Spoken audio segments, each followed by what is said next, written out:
We talk about life, love, career, and community, digging beneath the public image to get up close and personal with some of the Wichita area's movers and shakers. This week, we go one-on-one with a fast food mogul who is a very familiar face. What's the hot new menu item that makes mealtime a family fun time? Our new premium chicken strips. Television viewers across Kansas know her as the Spangles lady. Rene Steven has been pitching the Spangles restaurant chain on radio and television for many years. The spots, known for their high production value and creativity, have propelled the Spangles brand to new heights. But Steven is more than the commercial spokesperson. She's also the director of operations. Under her watch, the Spangles chain has grown to 27 restaurants across Kansas. She's also known for her volunteer work and philanthropy. We're excited to have Rene Steven join us for the full half hour one-on-one.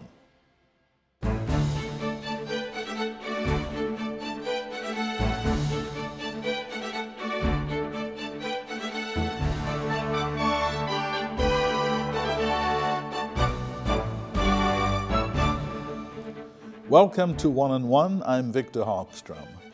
I'm excited to have Rene Steven to find out more about the person behind the persona. Welcome to the program. Thank you, Victor. Now, you've said that family and faith are close to your heart, and they have contributed to your success. Tell us about that. Sure. I am one of 11 kids, born and raised here in Wichita, Kansas. My parents had 7 boys, 3 girls, and a boy, and I was the 10th child. In fact, a little bit of trivia, because Joe and Esther had 10 kids born at St. Francis Hospital, the 10th child was free. Oh. So I was actually in the Wichita Eagle. So you were the free child. I was the free child, exactly. So a little trivia there. But, you know, all I knew growing up was we all, when we got old enough, we would go to the car wash. My dad had Joe's Seat Cover and Car Wash. My 3 brothers, Brad, Glenn and Dwayne Stevens, still run that business today. But we grew up going there on Saturday mornings. We'd pump gas, we'd run the register, we'd dust shelves if we were too young to do some of that other stuff. And when the shelves were done dusted, we would dust again, anything to keep us busy. Right. But we grew up, I worked there till I was going through college. During the summer, I would work for my brothers at Coney Island back then. And then at nighttime, but during the day, I would cashier at my dad's car wash. So family, we were together a lot. We always had dinner at 6. We all were expected to be there. And we all went to church on Sundays. It was important to our family. Every holiday was important to our family. And I think we learned from our family the work ethic and what a good dad is supposed to be like and what a good mother is supposed to be like. They were great role models. Now, you talked about having dinner at 6 in those days. Yes. What is the story today? Well, the story today is both of my parents are passed away. My mother passed away this past March. My dad in 2010. But till that point, every Sunday we still went over to my parents' house, and on Sundays had brunch. And your own family? My own family. Oh, I have an 11-year-old who we can barely squeeze in dinner at dinner time because he's got basketball on Monday, Tuesday, Wednesdays. So he's very heavily involved in sports and activities, but we all still eat together. I mean, we picked up my son from basketball practice and went to dinner last night, so it's important. So you try to maintain the same tradition? Oh, you bet, you bet. And holidays, all the family, and there's a lot of us, I mean, over 100 plus just of our immediate family. But this Christmas, we'll all get together. My nephew has Genesis Health Clubs, and he is gracious enough that we can all congregate there and have Christmas dinner. My nephew Brandon, who is involved with Eddie's Toyota and things of that nature, has Thanksgiving. So we all still, holidays are important. It brings the whole family together. So you've talked about coming from a large family, but let's describe it as a large business-savvy family because you have restaurants, car dealerships, health clubs, car wash. What else? Did I leave something out? Probably. My brother Joe, who's passed away as well, he was a dentist, had his own dental business. My sister's in real estate. I could start at the top. My brother Tom had Ready Industries, and now his sons run that for him.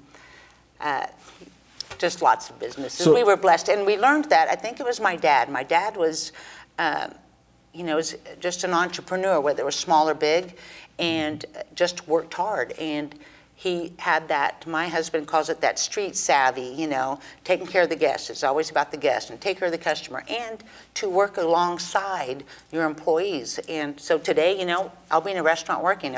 If the grill needs help, I'll be, flipping hamburgers. If the register, if they're shy a cashier, I'll be working with the on the register. So I think he taught us that work ethic, which is to work hard, which in turn leads to success. So what does that success feel like today?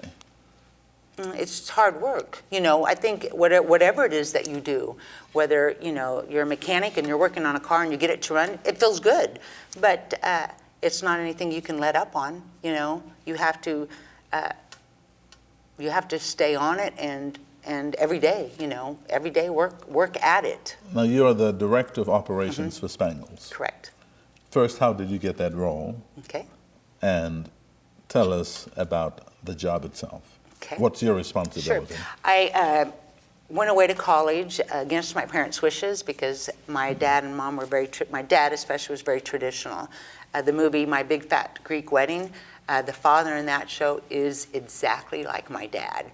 Just in his thought process, family was very important. They always had people over, but he also felt like, you stay close to home. Girls don't need a college education, stay here. Everything is, So I had went to college.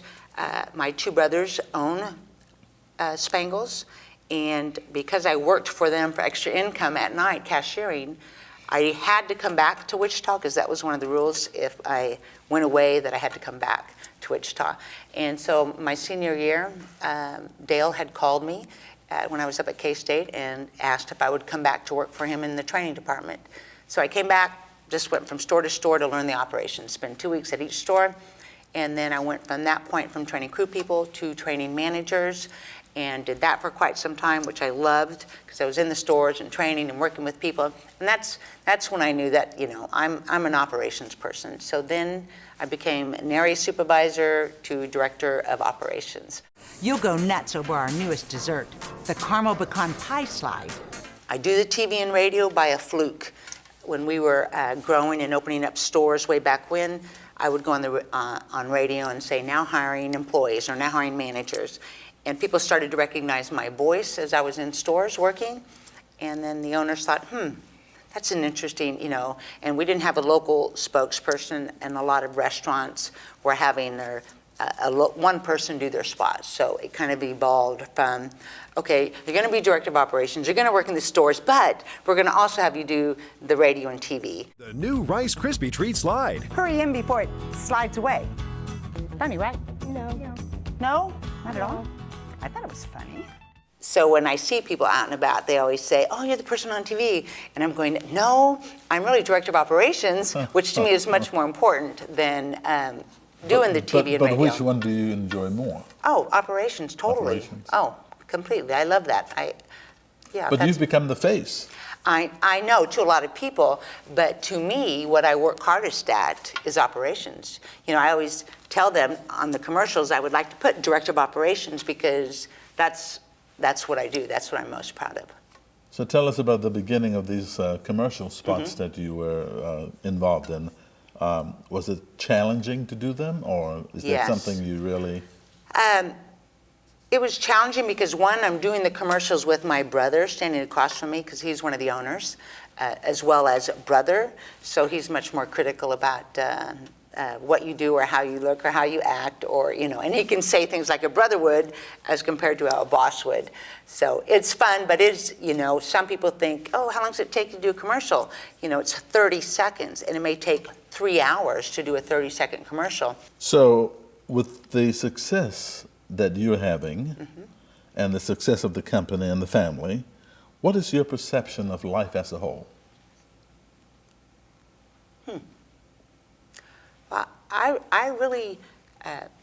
I'm one of those that wake up every morning, and I over the years have not necessarily said it out loud, but I try to have a good attitude every day. I mean, because one, it's part of my job, but then I think it makes you have that good attitude. When I walk into a store, I know my mood will project onto my staff. So when I walk in, I say, hi everybody, welcome to Spangles. I say that when I walk in, and then boom, they say it back. So I feed off of them, they feed off of me, but I mean, I know that I'm blessed to have a great family, and from a great family, I have a great husband and great kids, have a 1-year-old grandson. So, I know that I'm blessed, but I know that I don't take it for granted. I have a couple of brothers that have passed away, one from a car wreck and one from cancer. So, life is precious. Right, right. And so is family. Sorry to hear about your loss. Yes, thank you. You compete with a lot of restaurants. Mm-hmm. You have 27 restaurants. Correct. Or has it grown higher than that? No, it's 27. 27. Mm-hmm. How do you keep them up? How do you manage to compete with the big boys? Sure. We know we have to work harder. We know that when someone comes to town, that we are not top mind awareness, because people want to go someplace where they're comfortable with. And so we're banking on, if we work hard enough and you come in and you get good service. Now, I didn't say good food, because even though we already have good food, we pride ourselves on our staff. That our staff is always outgoing. We try to be always outgoing, very customer oriented, and I think that's where we win people over. We know we have good food, and that part's easy. It's hiring. I always say I hire first on personality and the rest on experience, because I can't teach you to smile. I can't teach you to come in with a good attitude. I can't teach you those things, how to treat a customer right. So first, I go on your personality, and then we can teach you the rest. So you have a very important role, it appears. And what about the new recipes? Who comes up with the new recipes? Sure. Mostly Dale Steven, who is one of the brothers, who's one of the owners / brother. But his mind is always working. Craig is the one that finds us all the products. He's the builder. He's the neat freak, Mr. Organizer. Dale is this let's try peanut butter and jelly on a burger, Let's try, he's tried garlic and butter, on a burger. He's the mind that just doesn't stop. And who samples that? Then we all do. We all sample it, and we taste it, and then we all, say no this, no that, or add this, or subtract that. So when you went out to college, Yes. what was that dream job that you were eyeing, had your heart set on? I didn't have a mindset of what I was going to do, but I also knew that's what college was for. You go to college and you find things that were interesting to you. And surprise, it was business management. I took business management courses, got a business management degree at K-State, finished in 4 years. So it just fell into that, because that's what I knew. I grew up in business, and that's where I was good at. And yeah. So do you ever dream of anything else other than Spangles? Have you had a desire? I've often wondered, because I've had success here, I've often wondered what might have happened if I went elsewhere, someplace else. But till this day, I could not think of a job that I would switch over to that challenged me like this job does, that interests me like this job does. Restaurant business, you either gotta love it or you don't do it. And you have to have the right personality. You've got to be able to roll with the punches. You're in a store and someone doesn't show up, and you've got to be able to react. It's a fast-paced, crazy, hectic, but you got to love it, and some of us need that. How do you define success in the restaurant business? We want to be proud of what we do. We don't need to be the biggest company in the United States. We want to be proud of what we do. And what we do is we serve a good quality product. We won't ever sell chicken nuggets that are not, we don't sell chicken nuggets. We sell chicken strips that are premium quality. So we also know that it's going to be a little more expensive. But we're from Wichita, we're from Kansas. So we want to be proud to see you out and about, and we know you're going to love Spangles if you go there, and so that makes us okay. You know, we don't want to serve a poor quality. So I think success is, we've got 27 stores. Let's run them good. Let's take care of the people that come in. Let's take care of our staff and be proud of what we have, and just do our best to serve a good quality product. So Rene, if you were to do it all over again, would you do something differently, or do it all differently, or the same job? I really like what I do. I mean, I really do. I don't wake up and go, I don't want to go to work today, you know. I always have this job. You're never done, you know. You're never done, because there's always that next thing you can work on.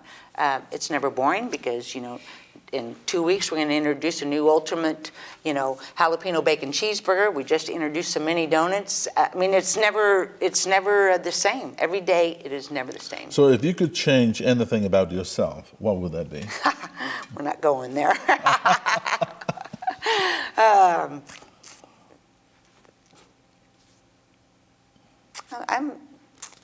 I'm sure my husband would list a lot of things. What would he say? I might be a little stubborn. I might be a little, that's probably all. Okay, so how do you Yes. define Rene Steven? Who is she in your mind? Sure. I think I'm someone that wants to do a good job for myself, but also do a good job for other people. I want to be happy with myself, and I want people to be happy that are around me. So what makes Rene happy?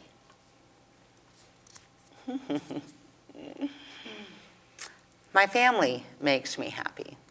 Honestly, my family and my faith. I say that, but you know, I would rather spend time with my family than anything. You know, my husband, my kid, my siblings. You know. What makes you sad?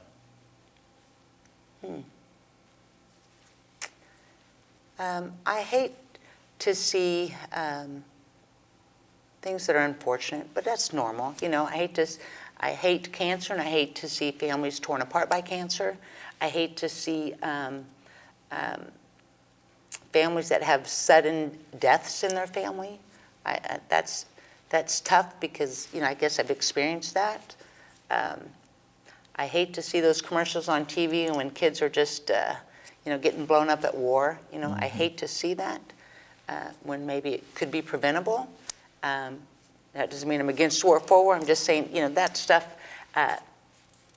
weighs on my heart a lot when there's things that you can't help with, and you'd love to, you know, there's all sorts of causes that we would love to help with, whether it's donations or, you know, but you can't help everybody. Right. But those types of things. Imagine yourself Okay. Going away for 6 months on a secluded island. Got the picture? Yes. What one thing you like to take with you? One thing? Yeah. My husband and kid? No, That's just two? one thing. Item or a person? An item, not a person. Thing. Oh, shucks, one thing. That's a trick question. Not really. For 6 months. Yeah.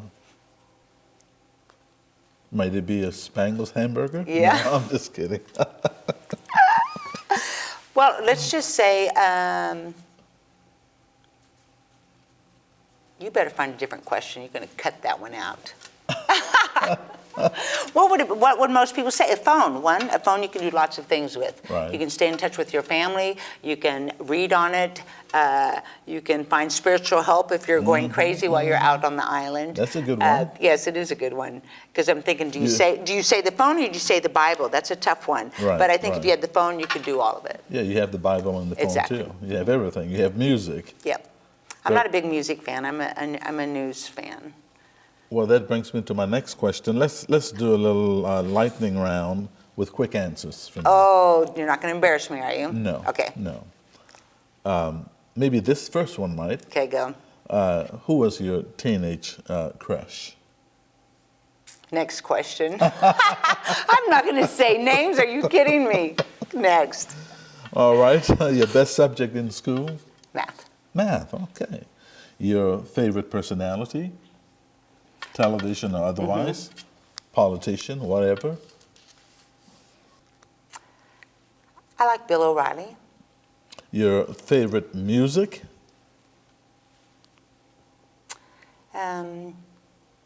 I used to be a big fan of Elvis Presley. Elvis Presley. Yeah. Now, back in the day, I'm old, man. Neil Diamond, those guys. Yeah. Barbra Streisand. Barbra Besides her Streisand. politics, I do love her singing, and I love her Right. acting, and she's probably one of my most favorite. What's your favorite sports team? Shockers, Wichita State. Okay. We try not to miss a game. Would you rather climb a mountain or lay on the tropical beach? Lay on the tropical beach. Who wouldn't, huh? I know, exactly. What's the best thing about Wichita that you like? It's close. I mean, it doesn't take far to get to anywhere. You can go to the east side of town, you can go to the west side. When people say, oh man, I got to go all the way east, it's like, really? Have you been to some of these other, cities where it takes hours? The traffic is bad here, but it's not bad compared to other places. So true. What about the worst thing? The traffic, the construction. Well, that's just temporary. No. It's not? It's not temporary. Is it? Once they're done, then they move on to another project, which we should be grateful because we're, always improving things. But I think because all day long I drive. I go from one store to the next store. I go to Kelligan Broadway. Yesterday I was at my Pawnee and K15 store. You can't go left, but you can go right once you get off the, So I say, I guess traffic to me is important because I just go from store to store to store. And Right. So what is, the final question, what is your favorite, you will like this one. Okay. Your favorite Spangles dish? Yeah. I'll name two things. One's a sandwich, which is the sourdough turkey bacon ranch. That's my favorite. It's just perfect. And then we recently started these mini donuts, and I'm pretty sure I have an addiction to them. They come in 6-pack or 18-pack. That's a plug. You're doing a lot of plugging here. But you're also a golfer. Yes. I like to golf. I golfed a lot more before I had my son.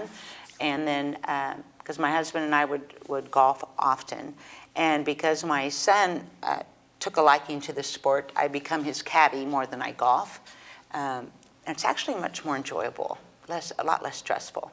So when you're not golfing and playing or working, how do you relax? I love a good movie. If you could give me popcorn and a movie and nobody has to be around, I'm happy. I could watch 2 or 3 movies in one stretch if I could. So what's your vision for your family's restaurant as the operations manager? What's the vision, long term? Where would you like to see it go? Well, I think our vision is a little different than other restaurants who start small and their goal is just to get bigger and bigger and bigger. And we, the owners are in their 60s, their families are established. This is their dream, to have a group of restaurants that they can be proud of, that are running right, and that we are fresh in people's minds. Is it their goal to franchise? I don't think so.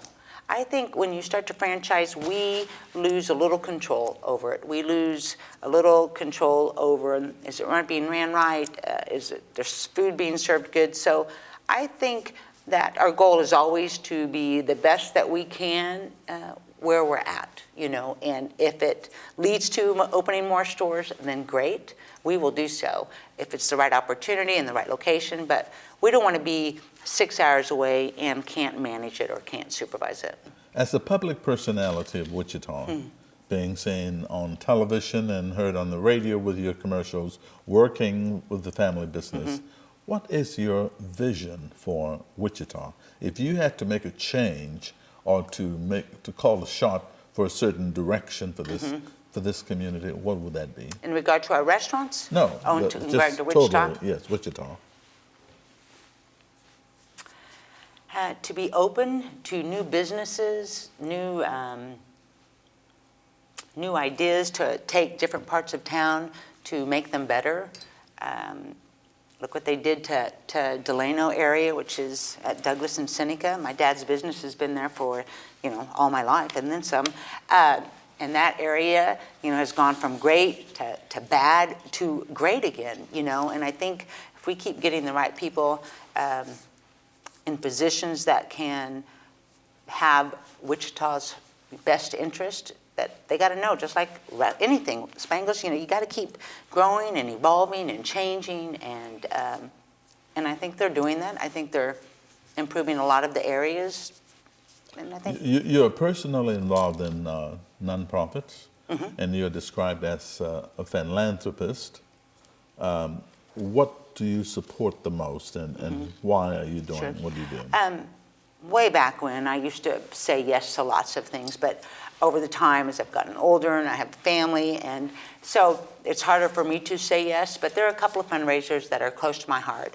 One of them is, it's called the Main Place Youth Girls Home, and it is an incredible organization, but very small. It's where parents, if you had a daughter that got hooked onto drugs or got involved with gangs or alcohol, whatever it may be, and a parent can't bring them back in, can't discipline them, can't control them, and don't know where they are half the time. This girls' home out in Kingman, Kansas, which is just really close, will take this child in, this girl in, and the parent has to make a year commitment. So these parents take their daughter, give them to this girls' home, and says, I'll see you in a year. And this girls' home turns these girls around. It's Christian-based, and they get them in school. They literally save these girls' lives, no exaggeration. And I've been involved in this golf tournament for 15 years, but it's a golf tournament that we put on to raise money for this girls' home. But we do that every year, and every year we try to have a girl come back that was in this home, whether it's years ago, and they come back and they have families, and they're going to Wichita State now, and they literally tell you the worst stories of where their life was until they got to the girls' home and where it is today, and they literally say they would not be there today. So that's one. Another one, go ahead. Go ahead. Another one is senior services. So I go from one extreme, from teenagers to senior services. About 10 or 11 years ago, a couple of gals came to me and said that they worked for senior services, and I'm going, I don't even know who you are. And because someone knew someone, they came with them, and they just gave me this spiel about the seniors in Kansas, how in Wichita, how everybody wants to donate to kids, and everybody wants to donate to the girls' home, but who's gonna have a look out for the elderly? And my parents were in their 80s and so forth. So it was like, okay. So we started a fundraiser 10 years ago, and it's called the Galaxy of Stars Celebrity Roast, and it's to help raise money for senior services. Senior services has the programs like Meals on Wheels and things of that nature, which has helped over the past 10 years raise some good money for seniors. So those are my two main fundraisers. So is there a reason why you selected those two organizations? No, they just kind of tugged at my heart a little bit. So, yeah, it's a good question, but I did the golf tournament, helped 1 year, and then all it takes is 1 year, because when you hear those girls, and all the girls come to the golf tournament that are in the homes, and they're just kids, and they get up and tell stories that would make the hair on your back stand up, what they've been through, and that's all it takes. It's like, okay, I'm all in. Rene Steven, thank you so much for joining us. You're welcome. Thank you, Victor. It's been a pleasure having you. Nice to meet you. Thank you. And it's been fun talking to you. Thank you. And thank you for watching this week's edition of One on One. We'll be back next week with another interesting conversation. I'm Victor Hogstrom. We'll see you then.